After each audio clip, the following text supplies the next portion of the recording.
Guys, welcome back. It's RJ, and today is the first day of school for my kiddo. And I hope you can hear me. I didn't feel like going to get my mic today, so I'm just using my computer to talk. And I also have my fan on because your girl is having a moment. What my ladies may know what I'm talking about, having the flashes or hitting me. But either way, I wanted to check in. So, how are you guys doing? How have your kids been doing? Some families have already had their kids been in school for about a week or two now. I know there was a family that talked to me and said that their child had started last week. And then there was another family I spoke to, and they said their daughter doesn't go back to school until after Labor Day. And so I'm in the state of Maryland, and so are they. And they just so happened to ping me and let me know their kids were going back different times. My son started today. And so, with that being said, I don't know. I feel like with it being the first day of school, there's all the emotions that happen, especially if you're a family or a parent that, like mine, my son is autistic, nonverbal. If you have a child on the spectrum that verbally cannot communicate the same way as another child, it can be a daunting situation because you don't necessarily know how your child's day went. They verbally may not be able to express it to you. Maybe they have a device like my son does where they can type how they felt, but maybe still not in a way to fully explain how their day went, what they liked, what they didn't like. So I stand united with those families that had a hard day. If you didn't have a hard day and your child had a great day, or maybe your start off to your morning was awesome, then that's always a reason to give God praise. Because some of us didn't have that this morning. Not to be cynical about it, but I know I know for me sometimes it's a little bit of a uncertainty about how my son is going to respond to different situations, changes in routine. And because he is autistic, sensory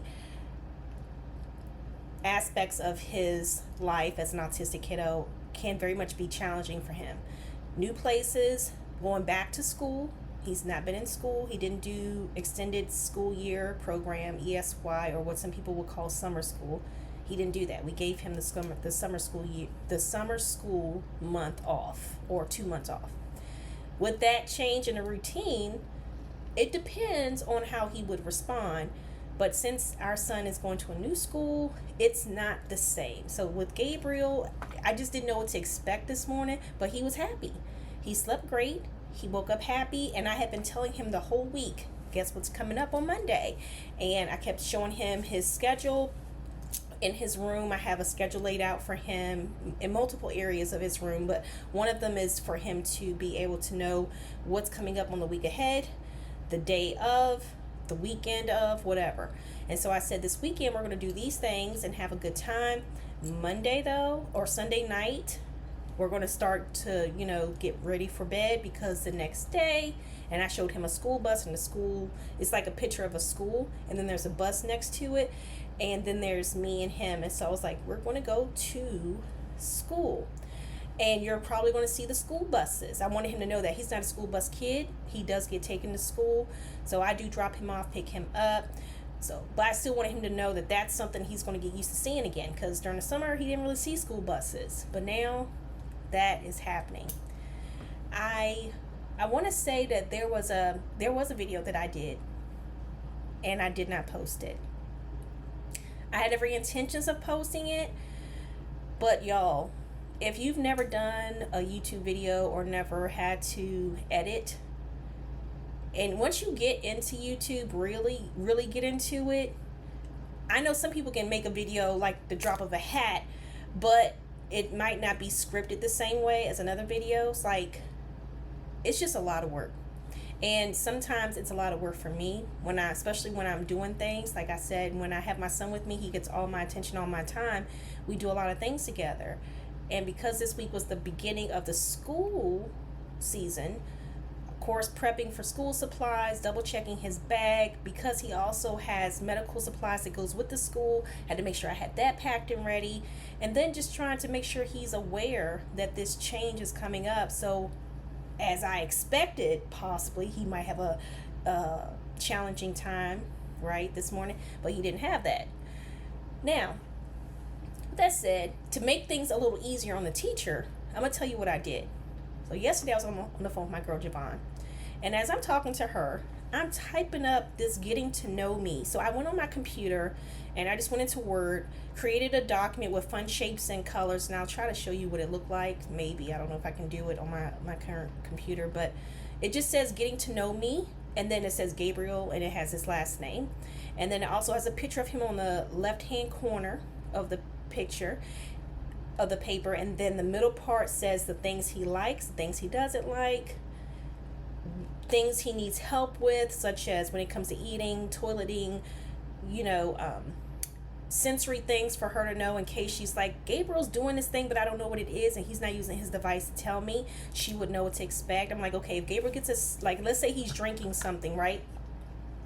But whatever he's drinking gets on his shirt, he's likely going to want to take his shirt off.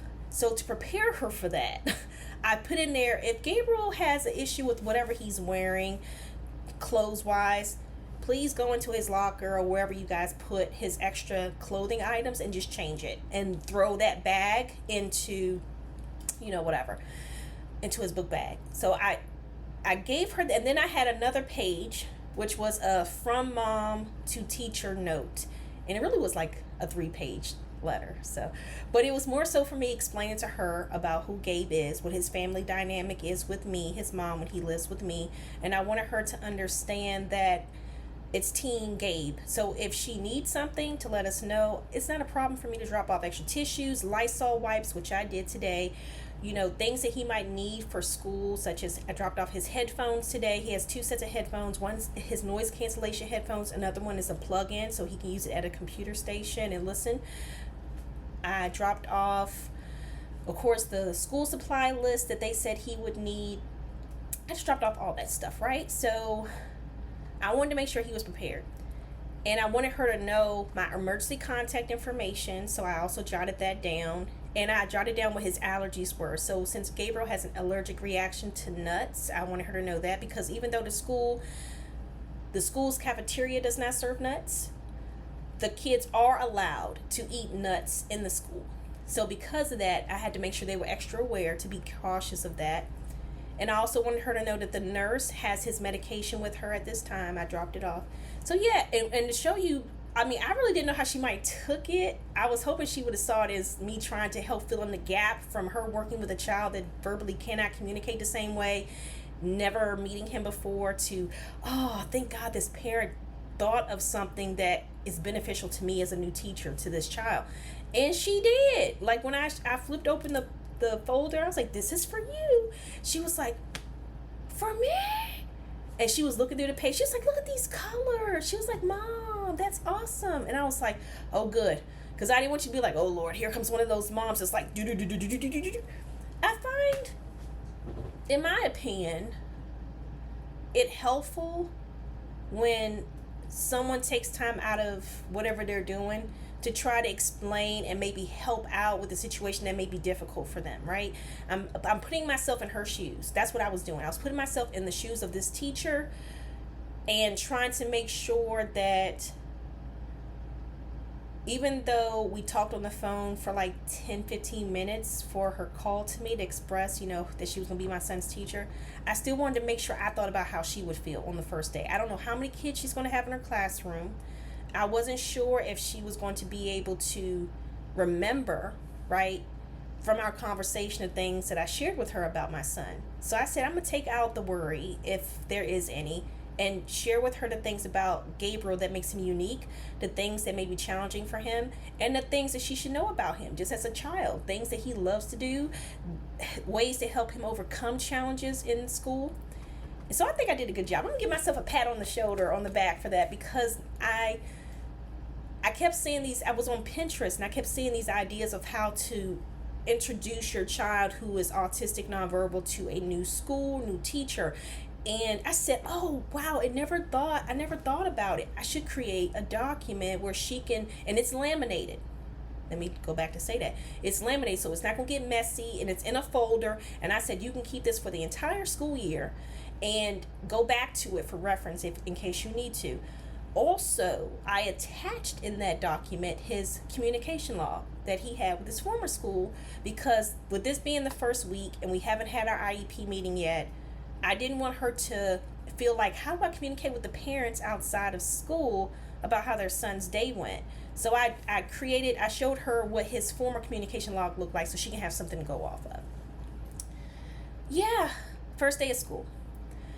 My son is going to excel this year. I really feel it in my spirit, because so far this particular school has already not only reached out to me to let me know who they are, what they look forward to this school year, but I remember, so the email even came in about his school supplies 2 weeks in advance. I'm not trying to put down the other school. I'm just going to say, with the other school, it always seemed like I never got the school supply list until the day of, like literally dropping him off at the school, and then we were introduced to the teacher. We had no idea who the teacher was until the first day. But with this situation, we were contacted in advance. I keep saying we, but I was contacted in advance. And the teacher introduced herself and said, "Hi, Mom, I'm so-and-so. I'm going to be your son's teacher today. Or teacher this school year. And I wanted to let you know that I'm looking forward to working with him. And I have these things about him already that I know about him from his IEP. And I just want to know, do you have any questions? Is there anything you would like?" And I was like, first of all, I told her, I was like, "Ma'am, you really are catching me off guard." I said, but in a good way, because you took the guessing out of it. I didn't have to, number one, figure out what your name was. I didn't have to figure out like any of this stuff. You took all of the guessing out of it for me. That to me is essential. And not only that, she said, "We're a committed community school. We believe in community involvement, not only with the child, but with the family and with the staff. We have open communication." She said, "Here's my cell phone number. Text me, call me if you need anything." And I said, feel free to do the same with me. Never happened with his last school. I would say, let me take that back. His second grade year, that did not happen. I'll just say it didn't happen. It did not happen. I was open to communication, but I did not get that openness back. And it was only unless I referred to the principal for the feedback through the teacher. So I had to reach out to the principal to get the communication going. And I'm like, what? Why do I have to go to the highest level to get you to communicate with me about my kid, and they're in your class? You would think that they would want to talk to the parent. Now, I can see if this person was bugging that person or whatever, But honestly, if you're just saying, "I'm seeing these notes come home about my child where you're asking questions," I'm reaching out to you to fill in that, question. I'm filling in the answers for you.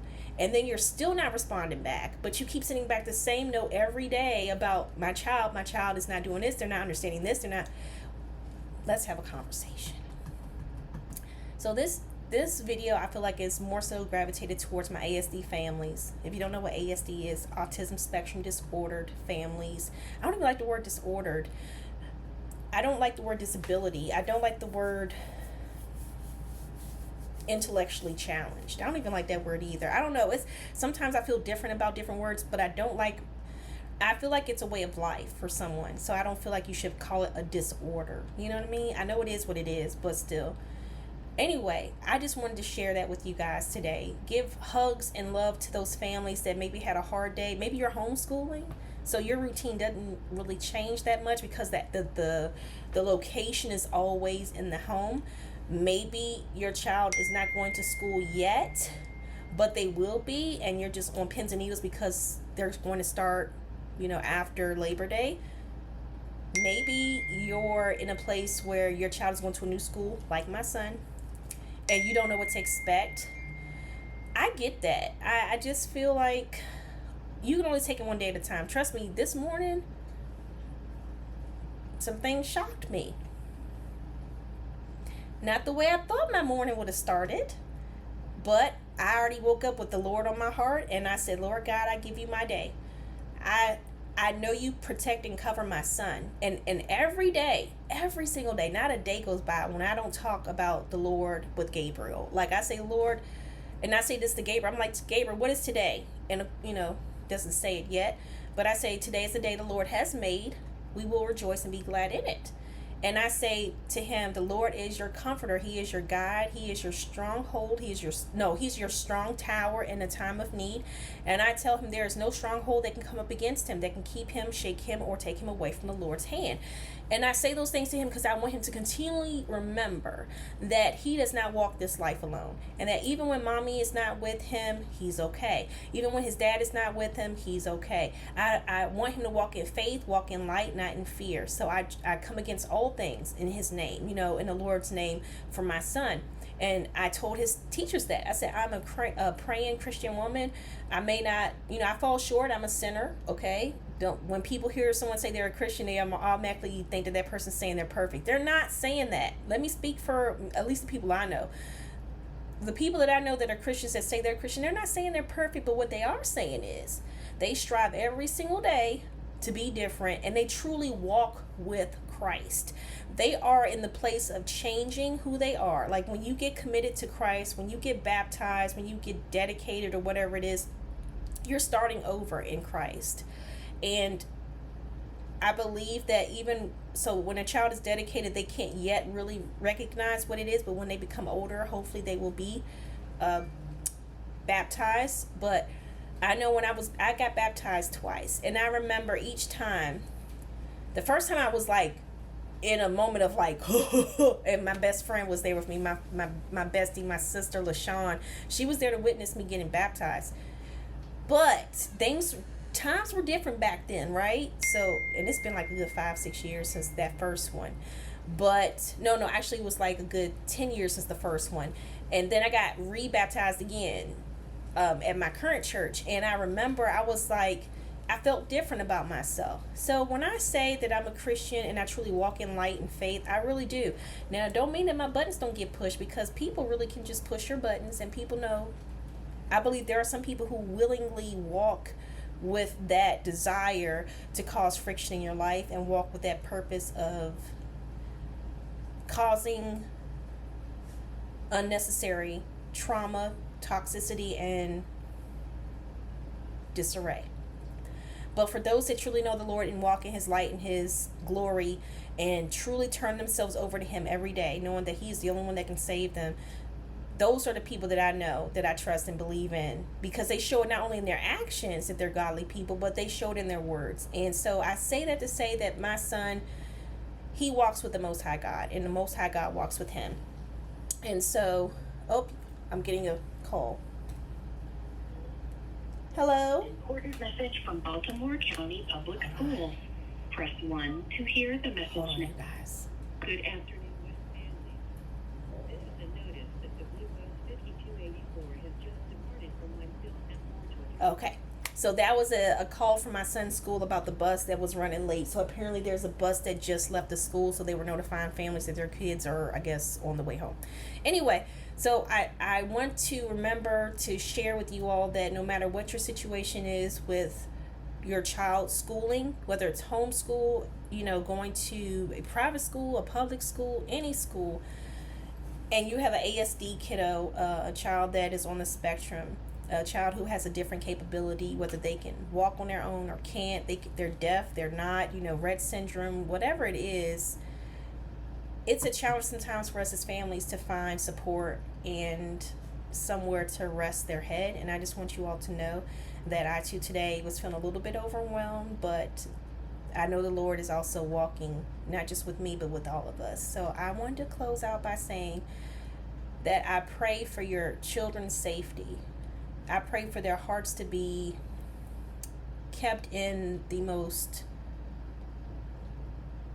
sincerest energy place that they can be at in school, because I really believe that sometimes the atmosphere can cause them to have feelings, like such case in point, like bullying is a real thing, bullying.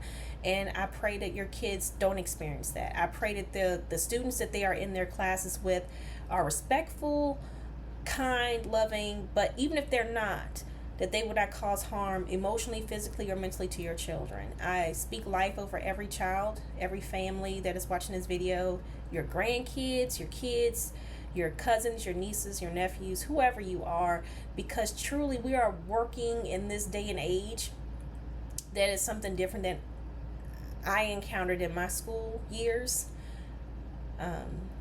The things that kids are exposed to now is just not the same as what I was exposed to when I was in elementary, middle, and high school. I just know that I pray for every single one of you to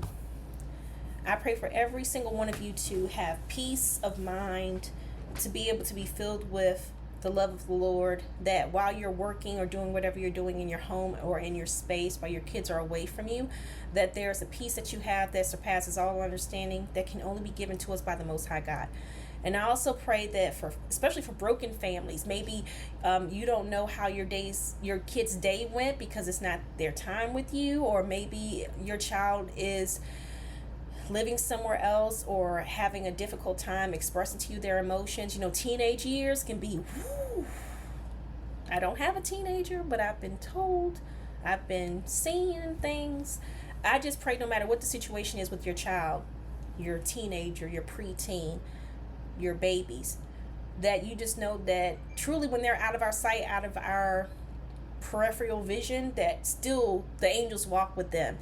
The Lord has said that. He said that, suffer the children unto me. He cares about the children that much. He tells us to have a heart of a child, right? What is the purpose behind that? It's because he understands that they're not corrupted, right? These are children who are still maturing in their mind. They're still cultivating in their spirit. They're still growing intellectually and physically. But for us that are adults that know better and that have had the opportunity to know him, or to get to know him, we have no excuse for our behavior. But I believe that these children need to be guided in the right way. Open them up to the Lord. Open them up to understanding that they don't walk alone. So with that being said, thank you guys so much for watching this video, and stay tuned for another one from the RJ Life. Have a good day. Bye.